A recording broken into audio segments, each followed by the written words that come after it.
Now recognize Mr. Yakym of Indiana. Thank you, Mr. Chairman, for holding this hearing today, and thank you to our witnesses for being here. As we previously discussed in this committee, unemployment insurance, or UI fraud, ran rampant during the COVID-19 pandemic. The Government Accountability Office estimates that pandemic UI fraud totals up to $135 billion. Private sector estimates, of course, run that up to potentially $400 billion. This fraud is completely unacceptable and a blatant waste of taxpayer money. UI benefits are typically administered through direct deposit, issued on a state prepaid debit card, or sometimes via paper check. In instances where the benefits are loaded onto prepaid debit cards, these debit cards are managed by financial institutions. Some of these fraudulent funds were issued on prepaid debit cards and are still being held in bank accounts today. It's estimated that there are about $1 billion in fraudulent UI payments still in banks. Mr. Williams, what hurdles do banks face in returning the funds they have identified as fraudulent? Thank you for the question. I think at the end of the day, if you're a bank, you're the fiduciary. If you're requested by the account owner, the state who fulfilled the funds, to return it, you absolutely will. It is a process, though. One of the fiduciary responsibilities you have is what's called reconciliation. Your bank account, the individual cardholder's account, they can never be wrong. You can't ever go to an account and have it say something that's incorrect. So there's a lot of work that goes into that. So one of it, under the, in addition to kind of the legislative points that have been raised earlier, one is just the ability to execute this process and the ability to provide the data that all the books are clean, so to speak.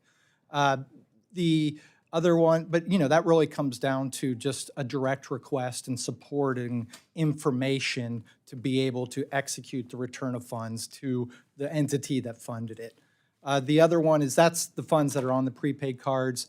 Once it's sheeted, again, remember it's left that bank. That's a whole different thing. That's now with whoever the state's unclaimed property is. Yeah, and briefly, Mr. Williams, are there steps the federal government can take to help alleviate some of those hurdles? I think the biggest step that could be, two big steps that could be taken. One is any barrier that actually just prevents the delivery of data back and forth is a good expediter. The second one, in my statement, I made a comment about deconflicting regulation. Certainly, as raised by earlier comments, there were fines issued, regulatory fines from the CFPB to financial institutions for the handling of fraud. I think the main thing is upon returning it, upon request of the government, you just want that conflict and uncertainty eliminated so that you can do your job, your fiduciary responsibility, return it, and not have to worry about anything down the road. Right. And last fall, the Department of Labor Office of Inspector General issued a report that found that the Biden administration, DOL, issued guidance that allowed states to issue categorical or blanket waivers for quote-unquote non-fraudulent overpayments.